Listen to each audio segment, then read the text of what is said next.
On CTV News tonight, we take a closer look at the eastern suburbs, and flights from Christchurch are suspended. Welcome to CTV News, I'm Kanita Knight. The eastern suburbs have been hit the hardest in the quakes. People living in areas such as Bexley have to live with flooding and liquefaction amongst other things. We take a look at the latest damage from Monday's quake and the frustration residents in the area are feeling. Just a warning to viewers, some language might be offensive.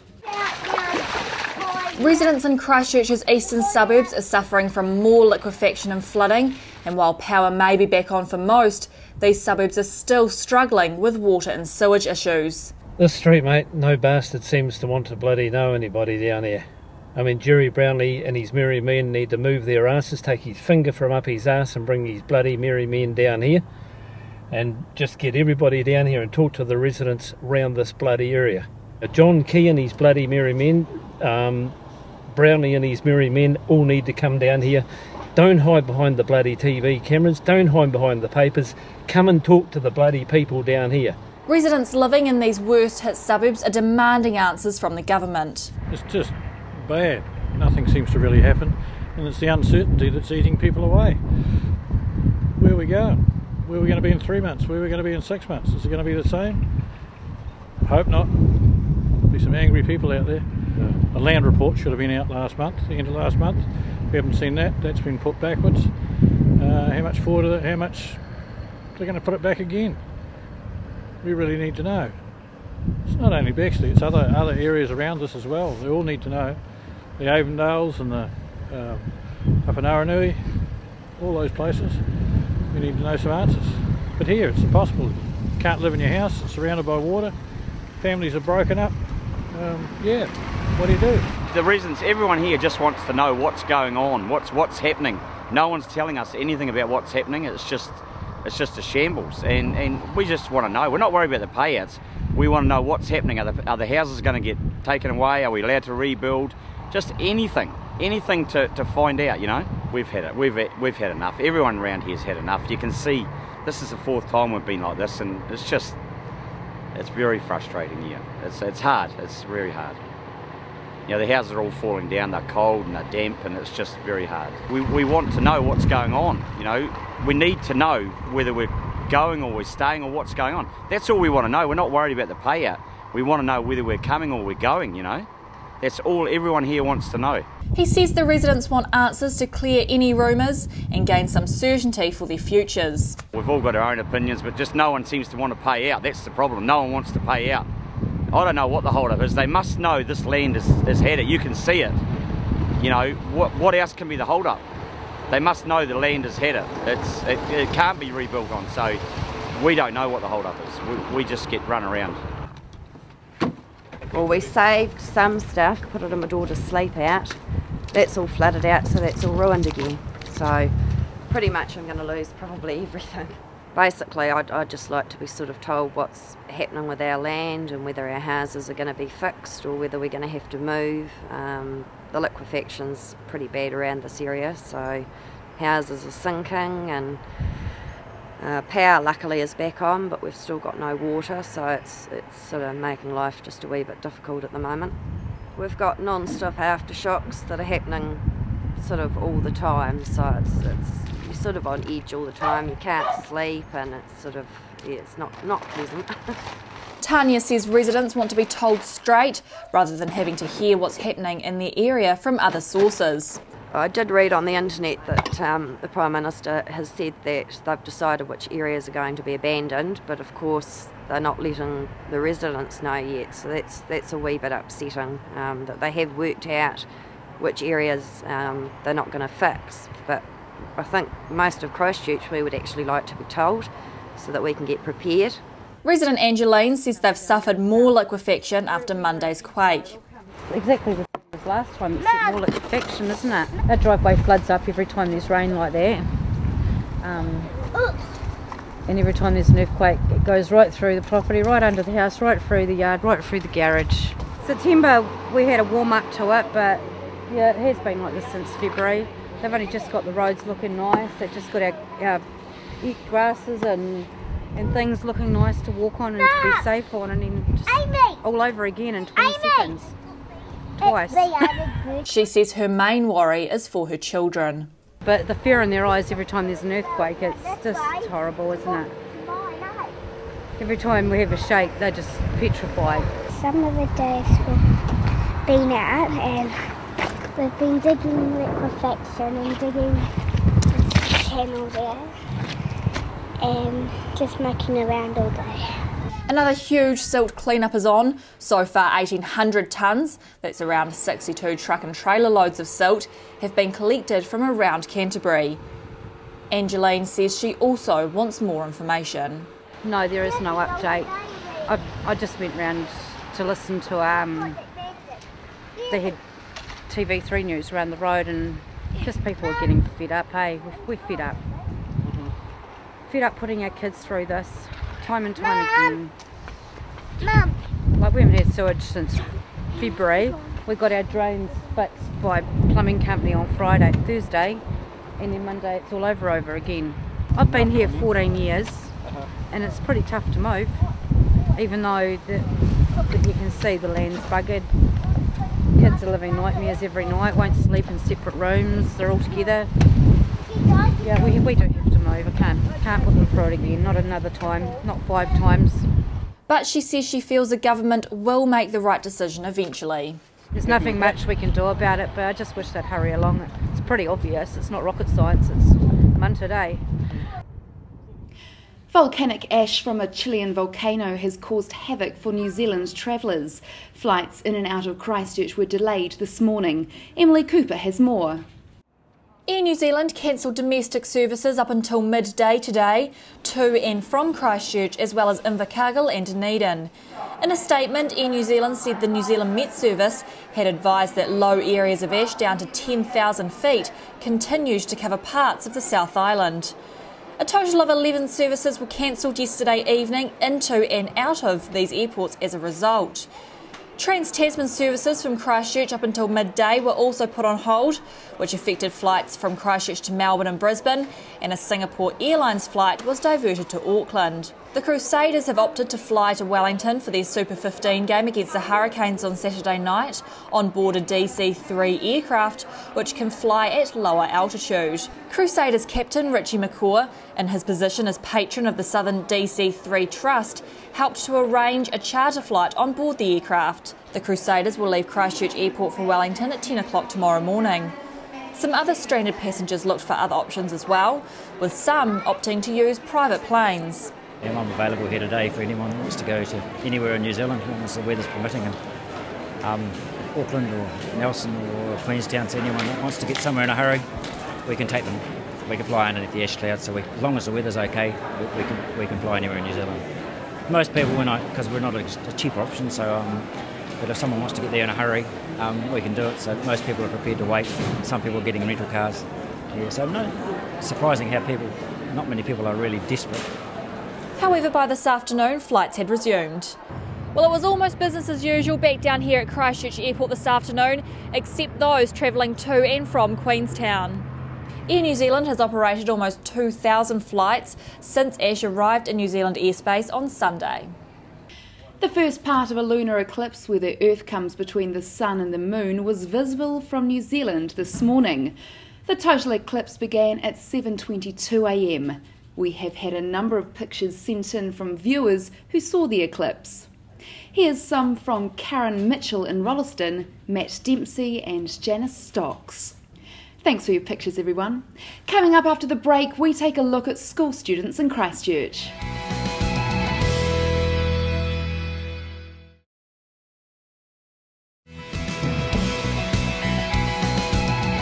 Welcome back. A well-known inner-city menswear store has had to move into the suburbs due to the quake. This may be the case with a number of stores, but this one has been in central Christchurch since the 1940s. Pete Smith went along to see how they are coping with the change. Here's a really good news story for you. I've come to Mirrorvale Mall, and an institution that I know everybody in Canterbury will recognise the name the moment I say it, Columbus and Ware. Well, they've been, as I say, an institution. December 1945 they opened in Christchurch, right in the centre of the city, and they've supplied menswear as an independent store ever since. Why am I in Mirrorvale Mall? Well, Walter Scott's going to tell me why you moved to Mirrabale Mall. What happened, Walter? Well, we're red stickered, red zoned, and we needed to keep our brand up there. There is menswear stores, there's a lack of menswear stores in Christchurch now, so we thought we needed to make the move sooner rather than later, so we've left Colombo Street for Mirrabale Mall. How big a reach to leave Colombo Street? Oh, look, it was. I think anyone who's been into the city centre, who's been able to get in, and we were allowed in for a 2-hour stint to get our stock out, which we've since on-sold in a temporary premise. Yeah, look, when you have a look around the city centre, it was a wrench just to say, hey, it's never going to be the same again. And look, we had to make a decision, so we thought we'd just do it sooner rather than later, and we've moved. Now, you and I are old enough to remember Jack Columbus and Eric Ware. They were wonderful men, came home from the war, started a menswear store. To think that it's continuing now, what would they think if you told them you're in a suburban mall? Well, of course, for those guys, malls just weren't part of the equation then. Yeah, they'd probably be horrified to think that they had to move to the suburbs, because Christchurch City, for our sort of store, is where all the stores were. There was us and lots of others. The mall hasn't, the malls, the suburban malls, haven't had our sort of product. But, now, there's a reason for that, isn't there? That they went with the chains rather than the independent. Yes, they did. The malls are typically full of chains, exactly that, and there's been an argument that to survive you needed to be a vertical operator to be in the malls, and of course we're not. We rely on suppliers, wholesalers, and so to be honest, we've never been able to afford to go to the malls, and but now it's been forced upon us, and we're delighted with that, and it's great. Now, when did you open? Just last week, wasn't it? Last Friday, yes. We've been here for 3.5 days, and then we've lost half a day with the shakes. But no, look, the feedback's been fantastic from locals. People seem to regard this mall as their own, and just about everyone who's walked through the mall has come in and said, look, great to have you here. They might not have brought anything yet, but they'll be back. So have you seen some regulars from Colombo Street days? Yes, we're getting regulars from Colombo Street, but more importantly, we're just getting the people who live and work in this area. And what you've got to understand is that a lot of people that were working in the city centre, the suit wearer, is now out in the suburbs anyway. Will you have to change your stock, your style of stock? What do you think you'll have to do?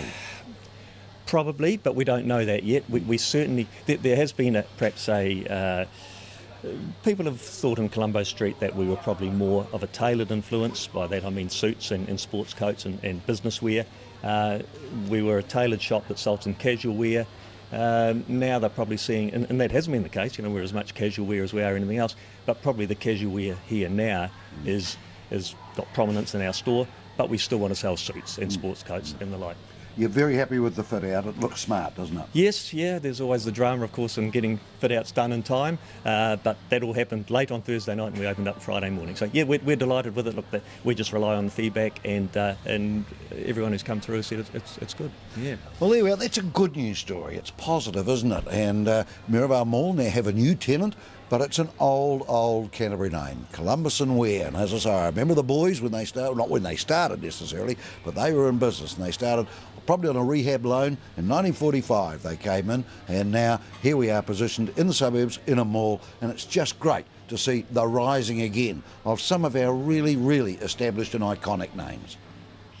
With so many school students' routines upset by the quakes and many people leaving town, there is concern over funding for Christchurch schools. PPTA President Robin Duff has called on the Minister of Education Anne Tolley to provide job security for secondary school teachers in Canterbury. With recent aftershocks, he believes there's more need now than ever.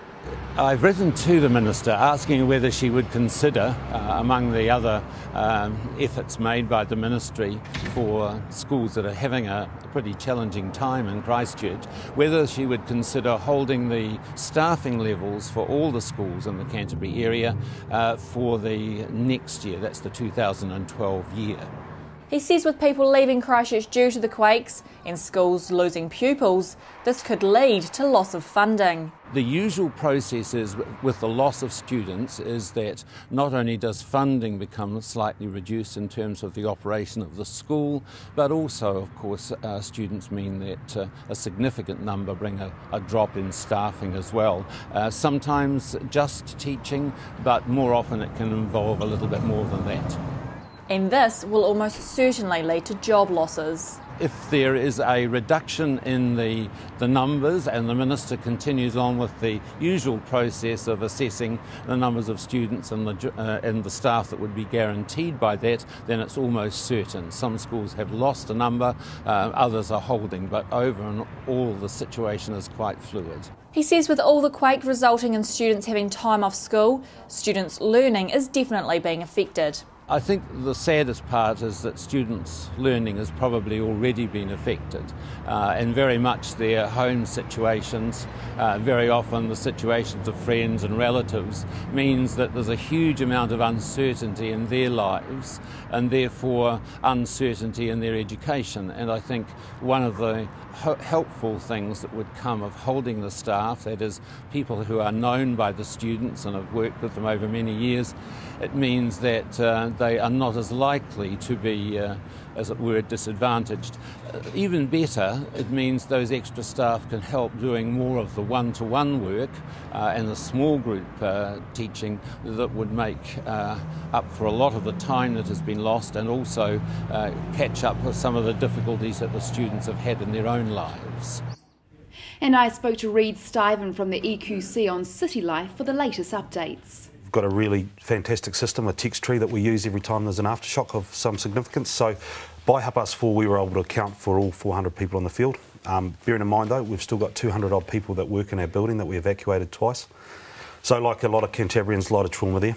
Okay. Yeah, but back in today, so looking up. Okay, so where do the latest quakes leave the EQC? Well, new event, obviously, so if there's new damage, new claims. From our perspective, we're getting on with it today. We're going to keep inspecting houses. We'll pick up the new damage on the way through, help people lodge claims if we need to, but we just want to keep going. We've got to. Okay, what about the status? I mean, do you start all over again or do you just keep going? No, we've done 20,000 claims from the February event, so if people make new claims on those, we'll come back and re-inspect, but we're not going to revisit them. There's too much time and we want to see the people that haven't been seen yet. It's really important. Now, before Monday's quake, were you happy with the level of assessment you'd done so far? Yeah, we were. We were tracking along within the timeframes we'd given, but we had a bit of a chat yesterday to all our staff and we've put some pressure on. We want to see an increase in numbers. It's really important that people in Christchurch are really suffering, we understand that, and we really want to get through the process quickly. But we don't want to sacrifice the quality of our service either, so it's a balancing act to some degree. Okay. Now, I do have some viewer questions from people from City Life viewers. Now, this person actually lives in Australia and has been watching it online, owns a house in Christchurch which has sustained damage. It was fully assessed by the EQC, but we are now awaiting for the report to be written. What are they, how long will that take? Okay, good news. I think we've spoken to this before, the backlog around the multiple claim situation and how we have to cost and process. We've got that down to the backlog should be cleared by middle of next week. So then we're working from time of inspection to the time that they get a report within a month. Some more good news, today is the last day for the rollout of iPad, so all our staff will be equipped with the iPad, which is going to significantly improve our service and our ability to get the information to our claimants. Coming up after the break, your local weather.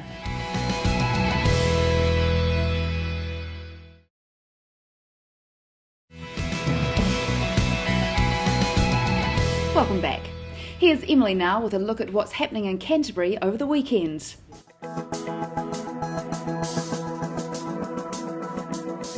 Hi everyone, welcome to What's On.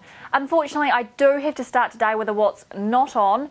The Littleton Harbour Festival of Lights has been postponed as a result of the earthquakes on Monday. The Festival of Lights street party in Littleton Port of Christchurch fireworks extravaganza had been due to run this Friday evening. Organisers feel the event will be more successful if it's rescheduled to a time when people feel more comfortable attending. It's intended the postponed event will follow the same format as that intended for Friday, and further details, including the new event date, will be announced soon. Now, I hope you all saw our report yesterday on the Valentine's sale opening at CBS Arena. That's continuing over the weekend. The sale will open at 9 AM each day and finish at 8 PM tonight to Saturday and 4 PM Sunday. Now, for something a bit different, get your wallets out. There's a charity auction to be held on Friday from 7:30 at Armstrong Prestige Mercedes-Benz showroom on Detroit Place. There's a number of auction pieces to bid on throughout the night, and that will culminate with the auction of a Mercedes-Benz valued at $170,000, which was donated by Mercedes-Benz New Zealand and Armstrong Prestige.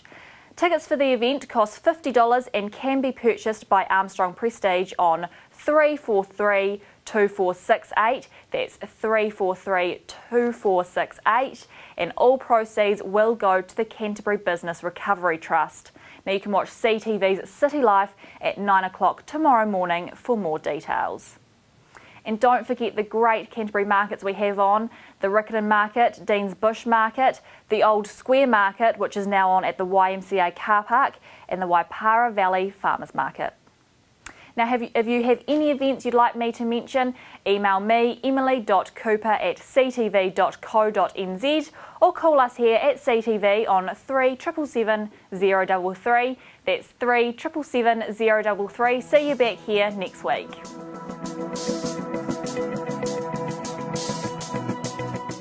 Here's Sasha now with the weather.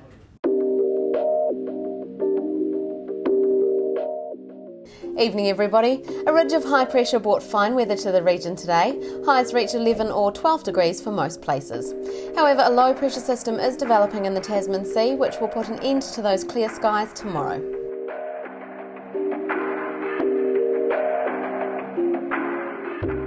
Taking a look at Friday's weather then. Down to -2 tonight in Kaikoura, then it's a fine morning. Cloud increases however during the day. Expect some rain after dark. 13 is your Friday high.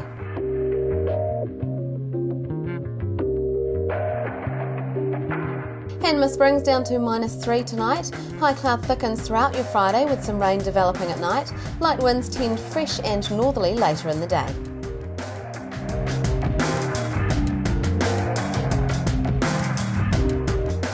Fine and sunny at first for North Canterbury with some high cloud later on. Moderate northeasterlies develop in the afternoon. Watch out for some rain overnight.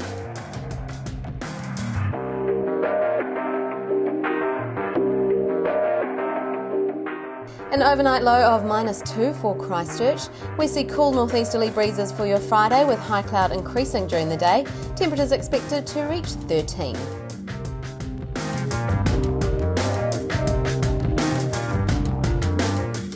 High cloud increasing later on in Ashburton for your Friday. Moderate northeasterlies are with you from the afternoon and 13 is your high for the day.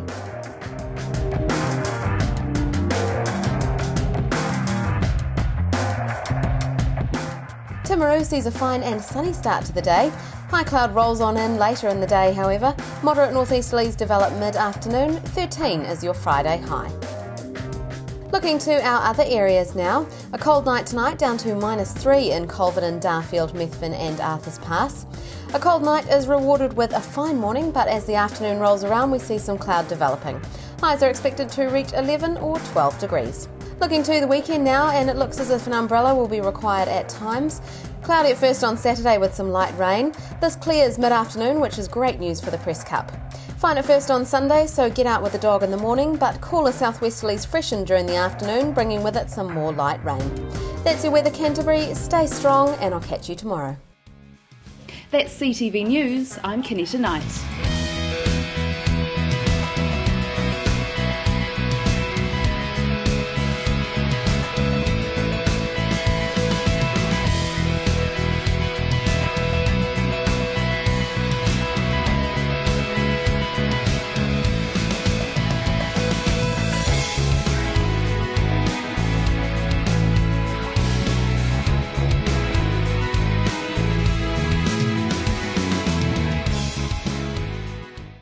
Supporting local content so you can see more of New Zealand on air.